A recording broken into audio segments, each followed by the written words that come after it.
Alright, what's up everybody? We are on episode 9 of Mushoku Tensei, which is called A Chance Encounter. I hope it's not too much of a spoiler, but I can see already in the thumbnail on Crunchyroll, I'm pretty sure it's Roxy there on the left side of the image. So, yeah, with the title being A Chance Encounter, I mean, maybe we're gonna actually be coming across her. That's the thing, of course. Roxy has been teased a couple of times already, sending multiple letters to Rudius, of course, but also in the most recent episode, she could tell that mana that was sort of like yeah, I don't even know how to put it, but it was just sort of collecting all up in the sky or whatever, right? And it was, I mean, I didn't know what to make of it. Like, we got so many teases in the last couple minutes of that episode that it completely threw me off guard, right? First, we see this guy who's like walking there on top of mountains as there's a bunch of dragons around him. I myself figured, oh, that's probably the Lord Perugius that they talk about, right? Who's like this, I think he was basically called that or whatever, or he was at least the king of that fortress or whatever, right? The fortress of the dragons and stuff. And I think they mentioned how like he used the dragons to defeat Laplace as well, who was this huge demon god. I'm guessing though, I mean that's that yeah, so this is something that I hadn't realized, but like I think both Perugias then and Laplace are actually still alive. Laplace is just basically trapped in a prison somewhere. And Perugius is still there, I think in that fortress somewhere, sitting on the throne, as we saw, right? He sent one of his guys, Almanfi, I think he was called, to find out the source of the mana, because they figured that it was trying to actually break the seal of wherever Laplace is being held prisoner. Or maybe he's being held prisoner in that fortress, actually. I'm not sure exactly how it works. They haven't delved into it a lot, but it's like simultaneously we see a bunch of other characters. So again, that guy walking on the mountains, surrounded by the dragons, he was surprised by the mana, so he was not involved in it, I think. And then there was the one girl with the pink hair that we saw, Kishiriku, I think she was called, who, yeah, like she was very excited, seemingly, by it all, but she also wasn't the one that caused it, she mentioned. So we haven't in any way gotten a signal yet of like, okay, so who is responsible for this mana? And then now we saw in the at the very end of the episode that like it even seems to have sort of teleported both Almanfi, and then now it caught Rudius in it as well. And I don't know if we're gonna like if it's gonna be teleporting us to some different place or whatever, or like yeah, we're just gonna end up somewhere else entirely. I don't know how that means we could be running into, for example, Roxy then here, with the episode being called a chance encounter, like I said. But it's all very intriguing, and it's definitely like a massive step up suddenly from the relatively intimate yeah, like scenes that we've been having, both literally and figuratively. But like the story had been relatively small scoped, I would say, for a while there, right? Just being in the kingdom in Roa, and yeah, dealing with the Grey Rat family and stuff, right? The scenes with Eris that can definitely, I mean, yeah, last episode, I gotta mention it, but like last episode definitely once again had a whole encounter playing out that was a little uncomfortable to watch. Not gonna lie about it. But, well, Rudius got something good out of it, which was the promise that like, okay, in 5 years he'll actually be able to get married and do the things he's always been wanting to do, you know, in his previous life, let's say. But man, yeah, they definitely go there, you know. Anyway, what else can I really say? I'm excited to dive into the episode and see where the story takes us. So with that being said, guys, we're going to dive into episode 9. But of course, let me remind you that if you enjoy my reactions to Mushoku Tensei, you can watch the next 8 episodes straight away over on my Patreon page, which will be linked on top of the description. Over there, we're already going to be on episode 17. So go and catch up on all those reactions straight away right now. Straight away right now means the same thing, but whatever. Full-length versions will be up there too, of course. Your support is very much appreciated and allows me to make these videos in the first place. And then with that being said, let's dive into episode 9. Huh? Oh. Old Rudius. Naked as usual. It's over. Was this some in-between state before he took on his new life? Who are you, creep?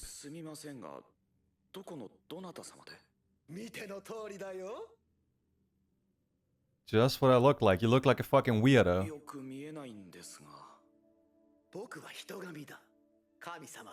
The man god.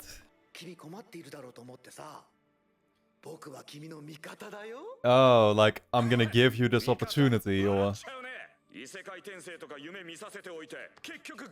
Wow. Oh, so it's after. Kind of. It's like maybe it's happening right now. 助言つって俺を誘惑するやつ。いやいや、心の持ちようでどうにかなる時期はとっくに過ぎたんだよ。ポジティブになったところで絶望が加算されて戻ってくるだけさ。今みたいにな。Man, he's had it all. 勘違いしないでくれよ。前世じゃなくて今の話をしてるんだから。驚いたね。精神体と肉体がここまで違うとは。で、どうしようって言うんだよ。I have no idea what to make of this one. まさかこの六面世界以外の場所には僕だって送り返せないよ。 The six-sided world? ってことはあんたが俺をこの世界に転生させたわけじゃないのか。まあね、そういうのは悪い竜神の得意とするところさ。 Oh my god. Okay, we've got a bunch of gods. 助言聞かない。どうしてだい。さんくさい。信じてくれよ。最初の一回だけでいいからな。 Oh my god. いいから見たいのは絶対騙そうとしてるだろう。参ったな。とはいえこのままだと君死んじゃうよ。死ぬ？は？ちょっと待って。 He's managed so far. 君はね、大規模な魔力災害に巻き込まれた。Right. Ah, see, so it is like now. That's what I meant. Past everything that happened. A mana disaster. We're not going somewhere else entirely now, are we? 分かったよ、分かりました。助言でも何でも勝手にすればいいだろう。よくお聞きなさい。目が覚めたら近くに男がいるでしょう。その男を頼るのです。 There will be a man nearby. Rely on that man. He's not talking about Almanfi again, is he? 助けるのです。 Help him. Which man are we talking about? Wow. Okay. A second chance. Who's gonna be near the campfire now then? There's gotta be somebody else, right? Oh shit, but that is a SUPERD. I can see the... Yeah, green hair, red gem. On the forehead. Why did the god tell us to trust him? I have no idea what to make of this anymore now.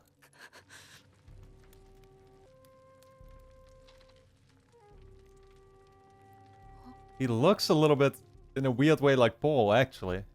His face is very similar to him. But it's probably just the art style. Oh yeah. Learning the languages will come in handy now.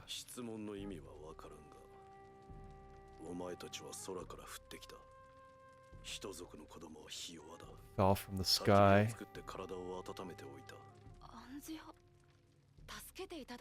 Compassionate type.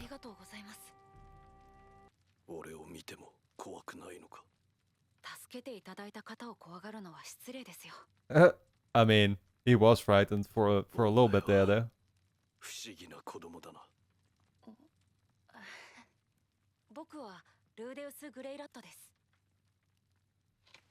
ルイジェルド・スペルディアだ。Speria. It's literally in the name. 失礼します。ここはどこですか？マ大陸の北東、ビエゴヤ地方。随分と遠いところに来てしまいました。ここから中央大陸に帰るのにどのくらいかかるのやら。 Oh, okay, right. See, I wasn't even sure about the map and stuff, but like, so this is the demon continent and we need to go back to the central continent? 安心しろ。必ず故郷まで送り届けてやる。ここで放り出したとあっては、スペルドの誇りに傷がつく。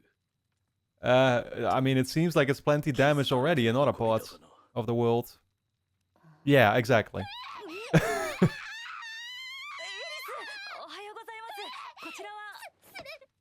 She's gonna be afraid, of course. Oh man.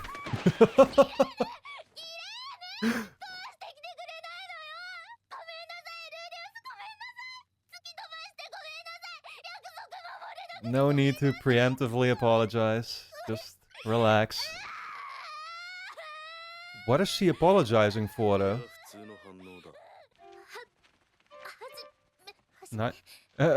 Nice to meet you.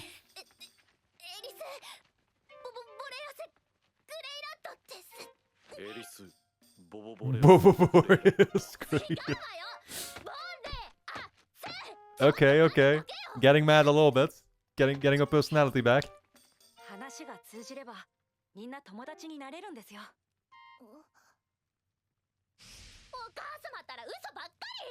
SUPERD ain't that bad. Yeah, yeah. Seemingly.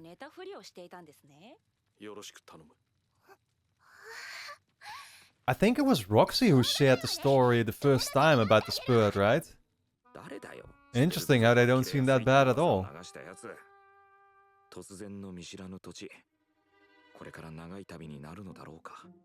I wonder what got all those stories to share in the Central Continent or whatever, right? About this race. But yeah, it's definitely getting me some Attack on Titan vibes of, like, you know, figure out who your enemy is and that there maybe are no real enemies, right? They all have their complicated backstory and learn to understand it. And one day you'll come to, you know, realize their intentions aren't all that bad either. Wow, man, they're like completely, yeah, abandoned, or I don't even know how to put it. Deserted. Even the guy himself doesn't really seem like he like he has any hometown nearby or something. He just lives there like a nomad. Oh wow. Whoa, like a mega tortoise? Turtle?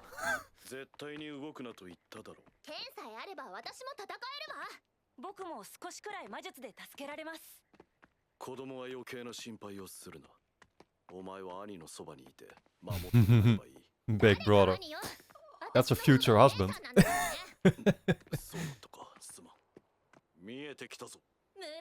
Okay. Civilization. Wow, look at them all living in the shells of the turtles. That's so cool.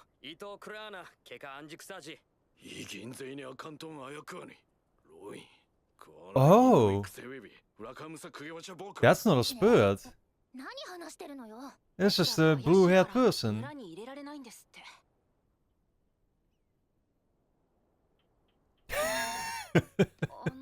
Yeah, and now we wait, I guess. Oh, they're talking right now. I see. Wait, but is this race like... I don't know if it's a race, but like, is it related to Roxy with the blue hair? Roxy. They all look like Roxy. Speaks human.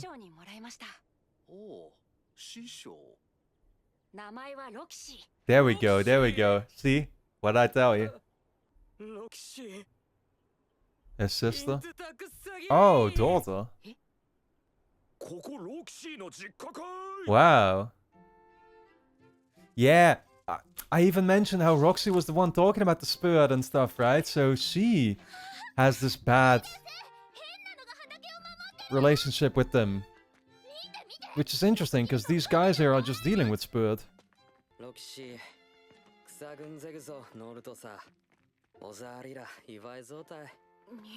Was she that old already?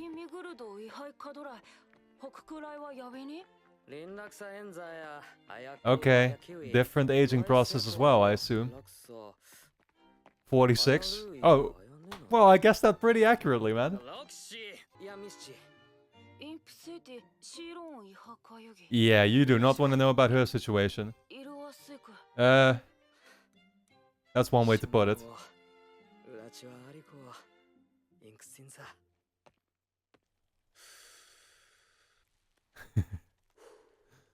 Smoking some weed.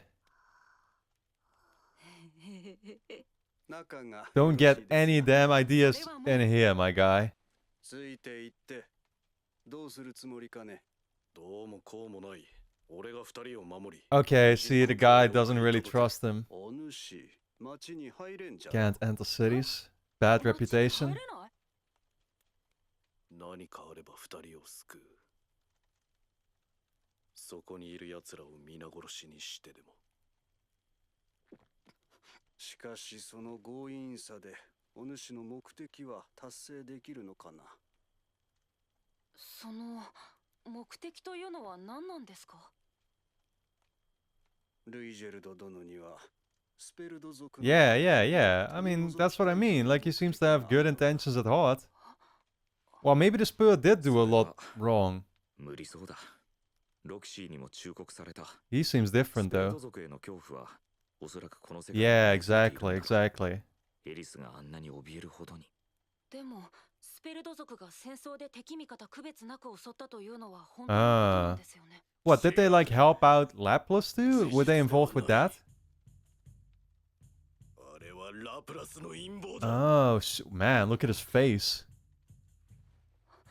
ラプラス。 Well, Laplace was, like, the demon god, right? And they called the Spur demons, I think.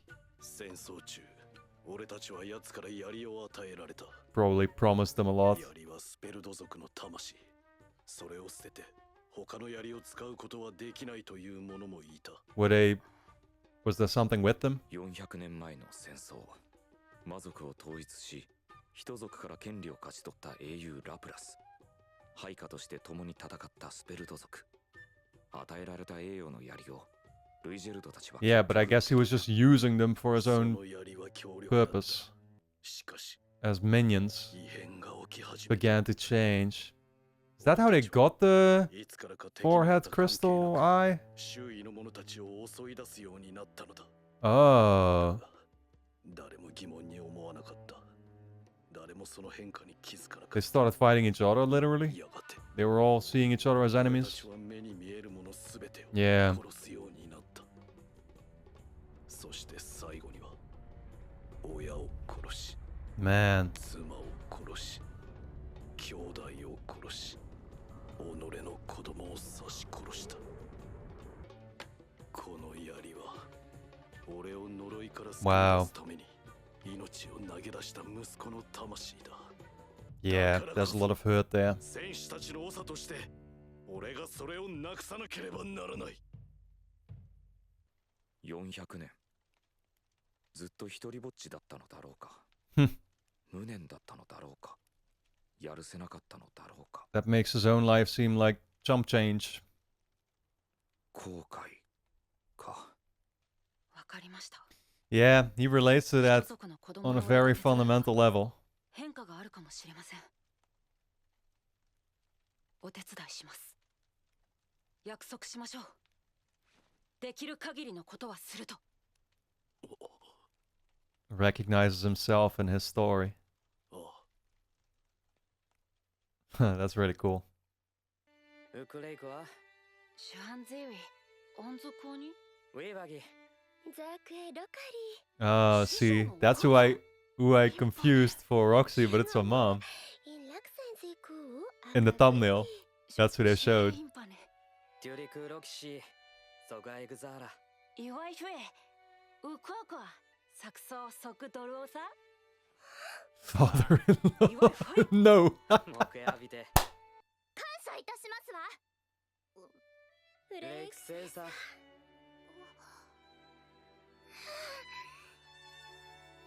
Even Eris is over here making friends.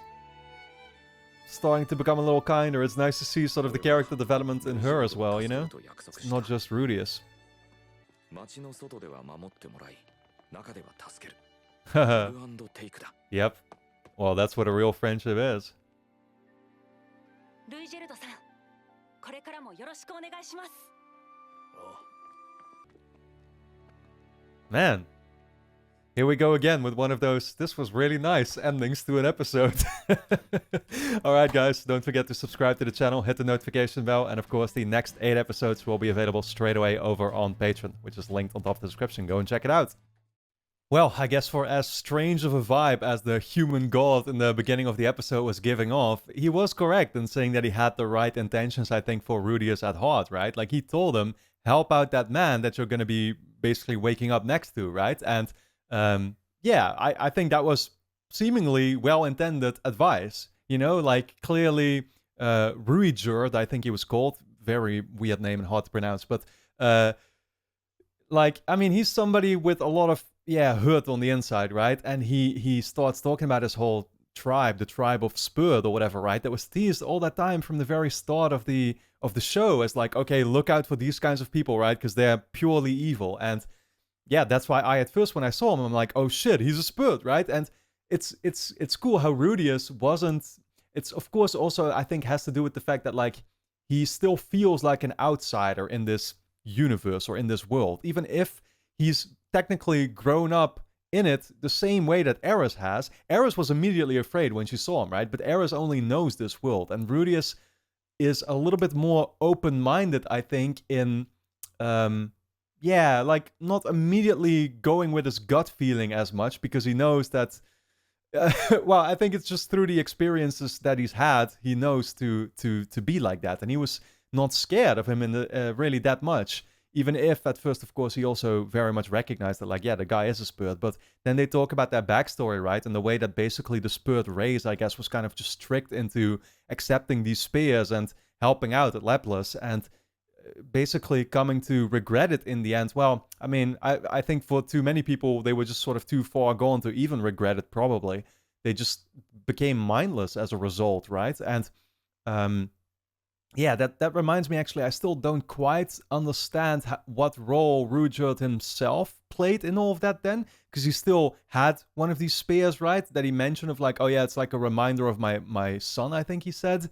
But yeah, like, how did that work? What was his role in the whole thing? And how, well, I mean, I don't know. It's like it all happened 400 years ago. Is he himself older than that? Or is it just like a, yeah, I mean, I don't know. Again, he talked about his son, I think. But what is his age? Did he take part in it himself? What is his, is he just trying to restore the legacy of basically his ancestors? Or how is that all going to work? I'm still not 100% sure about it, but I'm sure we're going to learn more nonetheless. But, it's what I talked about in the episode, but it kind of gives me that sort of Attack on Titan vibe, right? Of like the whole show. Well, I don't know if I really should spoil too much about it or something for people that haven't seen it, but it's basically, how do I even put this now? I mean, it's, the question is, who is your enemy, right? Who is the enemy in the show and stuff? And you think you have such a clear view of like, oh, this is the enemy we're dealing with, and you're coming to find out every single time, like, oh wait, this wasn't actually the enemy. Now this is the enemy. Oh no, that wasn't the enemy either. And more you start to understand that, like, oh wait, but the enemies have their reasonings as well, right? And there's, again, it's not like they always fully intended for that image of them to be created the way it was. That's what obviously happened here with the SUPERD, who took on those spears thinking it was going to do good things for them. And we've seen it countless of times in our own history of, like, people siding behind certain leaders that ended up not being, people they should have sided, with, right? But again, they were promised a lot of great stuff, and they just let themselves sort of be dragged into it. But, again, it gave them a bad name, and so it was actually funny to see Roxy's family, part of this, this continent that we're in now, the Demon Continent. I didn't even know that Roxy was from there, which, again, very interesting, right? But, like, the way they lived with the turtle shells and everything, super cool designs, love to see that. I like how this Ruijerd, like, he's joining the team, seemingly, right? And what Rudy has mentioned is, like, not only did he find his story very relatable, as somebody who he himself is, of course, very flawed as well, Rudy is, and he has a lot of history, that he's carrying with him, that he tries to better himself, as a result of having that history. But again, it remains a struggle, right? And there's ups and downs in that whole process. But yeah, it's like now, he mentioned how their friendship, it's about getting the best out of each other, I guess, right? Like helping each other with their weaknesses, and then simultaneously having those strengths to help out other people in things that they don't stand out in. I hope I'm still making sense. But nonetheless, guys, I really enjoyed this episode of Mushoku Tensei. I hope you all liked my reaction and review to it as well, of course. If you did, the next 8 episodes can be watched straight away over on my Patreon page, which will be linked on top of the description. Over there, you can already watch me react up to episode 17. So go and catch up on all those reactions straight away. Your support is very much appreciated and allows me to make these videos in the first place. And then with that being said, I want to thank you all a lot for tuning in, and I look forward to seeing you back in the next episode.